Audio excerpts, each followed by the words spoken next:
My name is Teresa Lockwood. I reside in Violin, New Jersey. And I told myself I was not going to even listen to these people anymore. I shouldn't. Okay? I just want to let you know I just started and I didn't even finish it and show you where I am. Um, right there. So I backed up a little bit.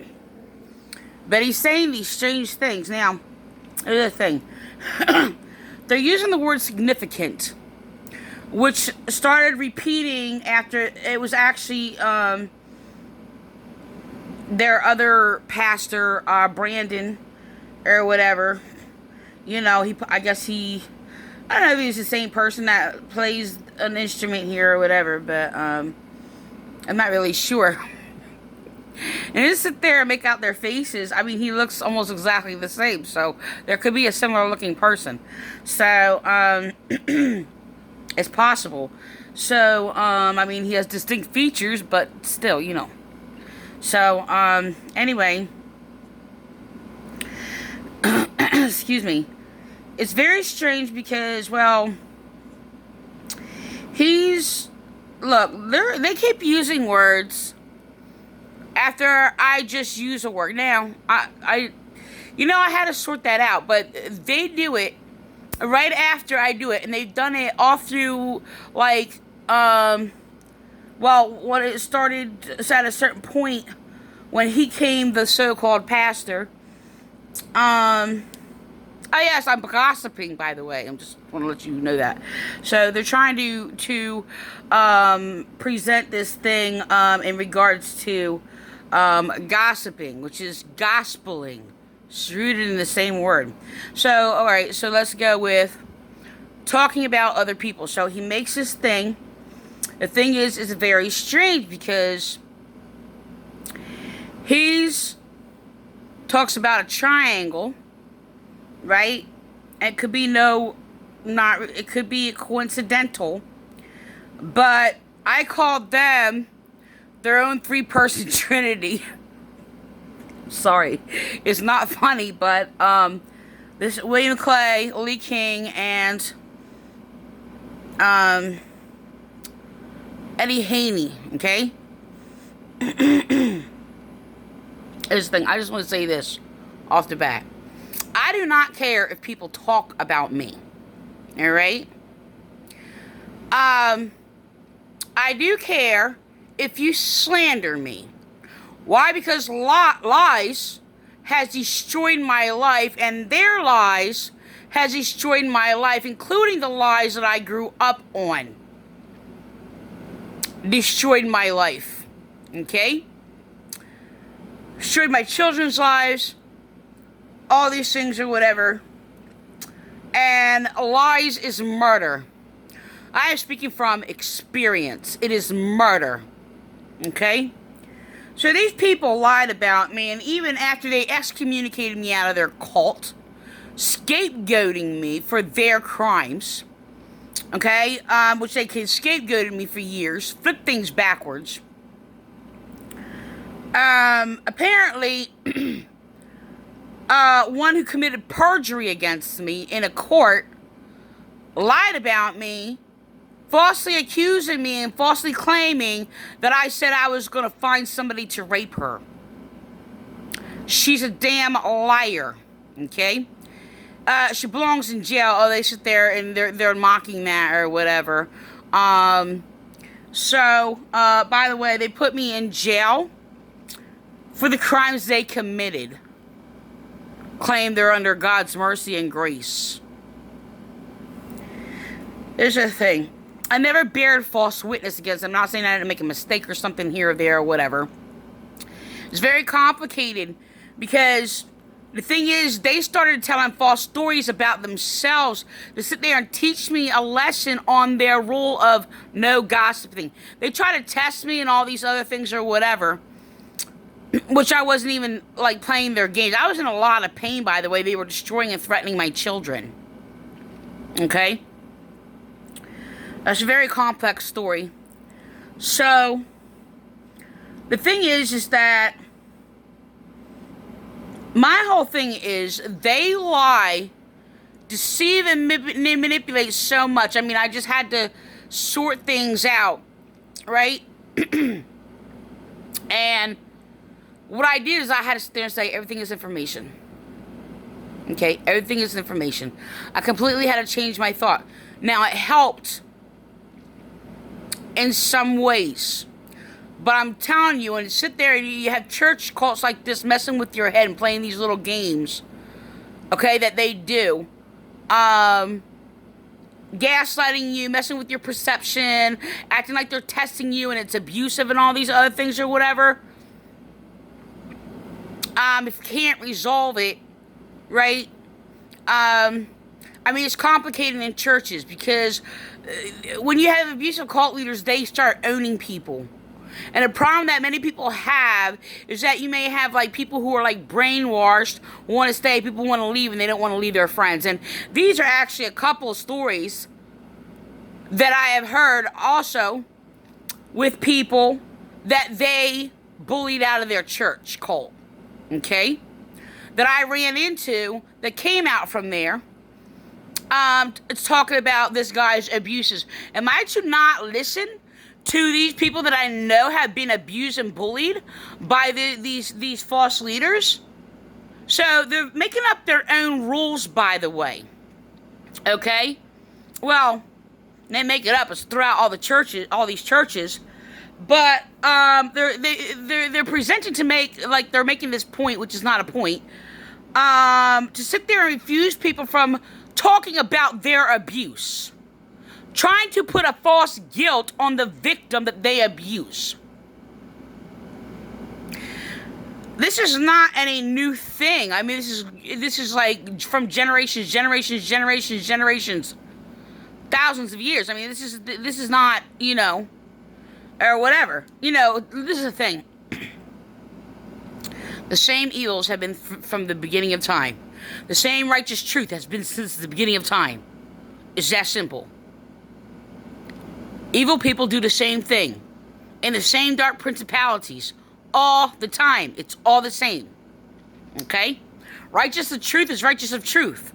That comes against those dark principalities. Okay? It's that simple. So, truth never changes. Sin doesn't change. Alright? So, actually, it was this church I started researching a lot of things, branched off in a lot more branches throughout history, like thousands of years. Okay, well, more so, like in the last 1,000 years or whatever. Okay? And the same principles of evil, even reflected, that's in our Bible, recorded, speaking against the same evil. It's the same evil that I experienced in this church. Okay? So, this is the thing. He's going to talk about this Trinity, and he's sitting there thinking he's making a point if there's a conversation between the person of you and me, okay? And that other third person is not there, right? Let me just record it, okay? I'm going to record it, okay? We'll just do that. Is so unbelievably important. I don't have to have this recording, by the way, to confirm anything. I'm allowed to speak against people like I just did. And I don't have to have proof. Alright? So, I just wanted to throw this in here. When I was excommunicated out of the church, I went to their own thrift store. Well, because I was angry, right? So I went to their own thrift store, so-called ministry, in which I was bullied and harassed by their false minister, Debbie Giovinazzi. And they were trying to sit there and test me for gossiping, right? So they sit there and they made up this little thing and, oh yeah, what do you think about this? So-and-so bought this, right? I can say her name, Shirley, all right? And I was like, oh, you know. So I'm having a good conversation. I already knew what she was doing. Right? So, I mean, I like this woman. We got along. whatever. But I already knew she was playing games. She's messing with my head, right? So I don't know who she is to disrespect me like that. But I'm sitting there, you know, and like, oh yeah, I forget what the object was or whatever. Okay. So I'm having like, you know, just an honest conversation about what I think about it. Okay. It was good. Or what have you, but she was trying to like put it down or something, right? So it was a so-called testing. And I was just like, and the thing is, it's like, so Shirley comes walking in the door, right? She's coming up. She comes towards us. I was like, oh, Shirley, we were just talking about you. Yeah. It's like, really? And Debbie's mouth just like dropped. That seemed to be a thing around these people. I've seen that several times from several faces. And because I wasn't living in there, like, they're abusing people to test you. Like, who do you think you are? You're the problem. You're the one who's abusive. Now, I have a conscience. I can use my conscience, what I say to somebody and what I don't. And the thing is, I didn't really talk much about people. This is the thing. When I basically wound up getting into their little trio thing, it was Lee King. I wound up writing him. I wound up writing Pastor Dawn first. Right? And then it switched over because she was like so messing with my head. Now, she did like different things prior, even before he came. And I always treated her with kindness. But she would make these abusive little, like nasty little remarks to me. Right? Example would be like when I'm sitting there and I asked her about, you know, the whole this thing about skateboarding for Christ. Now I know you can't skateboard for Christ. That's what it was called though. But my son or what have you. And she's like, skateboarding is gothic. They make this is what they do. They make these rude little comments to sit there and try to bully people out when you're questioning something about their abusive ways. Which they just sit there and abuse you more for it. And then blame you. So, anyway, the thing is like, it sounds very familiar when he's sitting there saying this. I'm going to record in a second. I was being bullied by Lee King, who was slandering me. Right? And some of the comments that he made, it appeared that Lee King and this guy, William Clay, had a cross conversation about it. Right? So, I mean, I knew that they're all talking together. I didn't think anything of, like, you know, that I'm saying something behind somebody's back, because this is the thing. I always went to that person. I was talking to that person and confronting Lee King every time. Right? Try to talk to him. Try to be kind to me. Oh, they didn't like it. So I don't know. Apparently, I did something wrong. So they're always wrong in everything they do. They're always abusive. But I have to be wrong in some way because, oh, I'm being abused? They always blame the victim. That's all they do. So the thing is, in their Trinity little triad thing that he's talking about or what have you would be E. Haney, William Clay, and Lee King, which Lee King's in hell. And, so, yeah, they're going to have their little false judgment about that. I'm not allowed to judge, but they think they are. I was tortured by him, all right? Psychologically tortured. And he lied all the way to the end, all right? So, the thing is that they're sitting there all preaching against gossip all the time. Yeah, Eddie Haney's coming out of his mouth with things that I wrote to this guy. Now, the thing is, I was writing to all of them because obviously they were relaying messages that they all know when I'm writing to him. So there's no secret or anything. And now, so he's basically going on this little rant about, you know, oh, how you're not of the Holy Spirit or whatever if, you know, you don't want to have relation with people and all these other things or whatever. I'm just going to record this part. I should probably back up to that part. I don't know. I'm going to record this. Instead of attempting to judge ourselves constantly by our performances. No one always gets it right. No one always does it right. No one always does it anything. So therefore, are we secure in our relationship with God, that we know that we're accepted and that we have significance in the sight of our Heavenly Father, and how that would play out in our relationships with other people, how that would play out in our relationships that we're involved in, and how we conduct ourselves? Are we peacemakers or peacekeepers? I think one of the biggest characteristics of God is right here. It's amazing to me how much triangulation I see in relationships. Something happens, and instead of me talking to the person I need to talk to, I talk to someone else about that person, and me and this person have a conversation about that person, but that person isn't really involved, and all the different ways. Now let me talk about that, because the thing is, when they had a conversation behind my back, their little triad, I was never involved. They had meetings and judgments about me. I was not there. I was not involved.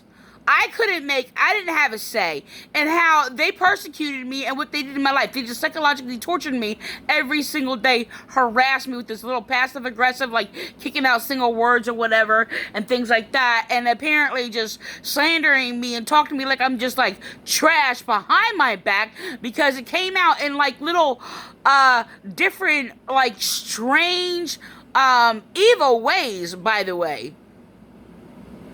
Like, they got, like, some secret, and they're, like, gonna let something leak out or whatever, like, they got something on me or something or whatever, and I'm being bullied and treated like garbage. Now, I confronted everybody. See, I was sitting there confronting people before I even had, like, an email address to sit there and write anybody or whatever. But I was confronting people. I was always friendly to people. They attacked my children. And then, like, that friendliness, oh yeah, I was mocked for trying, because something did not happen. This is a person who basically gets everything he wants, and because he says he has faith, because, when he asks for something, he gets it. He doesn't know how reality works. And they also try to sit there and play this game with police or whatever, because I had to call the police on my neighbor, right? And they try to play this game. He wanted to be involved. He wanted to make sure he basically plays this unauthoritative authority over me. So it was a neighbor who basically, I gave them my stereo. It was a very nice stereo, Sony. And I don't know what happened. Apparently, all of a sudden, they started being nasty to me. Alright? Abusive or what have you. And, so they started cranking up, because I told them, I was just like, please just don't play me at my house. It's like, you know, this is my stereo. It does go too loud. It does go loud. And they're like, oh yeah, we understand. We have thin walls too. Like, we know, yada yada. And it was all friendly at first. So they've been using it to harass me or whatever, and then basically, I basically asked them if they could turn it down. It was beaming into my place, and they were very, very, nasty or whatever, and they wound up being threatening or whatever, and then, like, they actually wound up threatening to kill me, holding their baby and everything else like that or whatever. And I had to call the police. Like, this was all over because I asked them to turn the stereo down. Oh, yeah, that I gave them, by the way. There was no problems before that. I don't know what happened. I wouldn't doubt that they were provoked to sit there and do this, probably slandered, because the police in this church go around the neighborhood of my community, in my town and city that I live in, slandering me, getting people to sit there and basically attack me or whatever. So the thing is, it's just like, I explained to the officer, so I just asked him to turn it down or whatever, and the officer had the audacity to sit there and say to me, and say, oh, well, they listened when I told them to do it. To act like, oh, because he's authoritative and claiming that I'm not. And they're claiming they're of faith. By the way, he was colluding with this abusive cult leader, but this is what they do. A police officer who told them to turn it down, going to sit there and make it a thing because they listened to him, a police officer. This is what they do. And this is how he's been targeting me for many, many, many years, by the way. Them and the Violent Police Department. And by the way, and they made no claim at that time when that happened of any use of who I am or whatever, and related it to authority. Or had any title or anything that I gave. Is that we